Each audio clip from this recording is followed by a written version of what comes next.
Okay, alauna 15 nag-start. Wait lang ha. So yan ang performance kang tubig.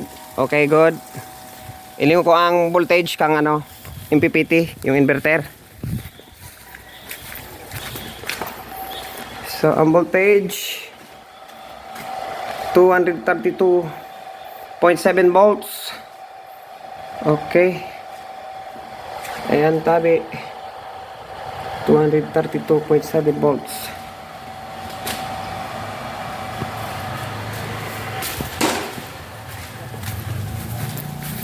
Pirang oras no noy? Baday ba testing tayo kung anong kuan? Kasi akal daw.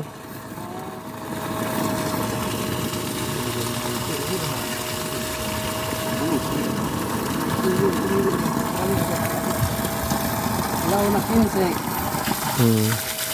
So ayan po, solar submersible pump ang pag-install ko dito sa Malinaw. Iyan po si Master. Yun o. Hi! Ano Master, mali po ang tubig. Pwerte yun magkarigos. Wala pa ting parang. Magdayo ng ano, quality. Yan ang tunay. Tapos so, ay mauran pati. Tapos so panel tagtaod. Pagka video tadigde, kasi ka duman sa may control box ta. Pero dyan may tasog na sa laog. Tapos sa panel.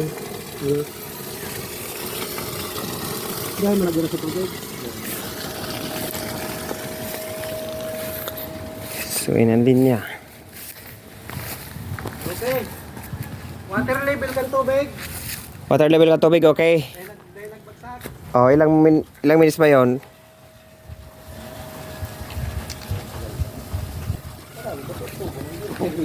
Okay.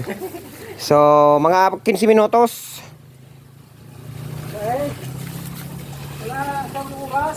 Sarong oras ang kwagaan.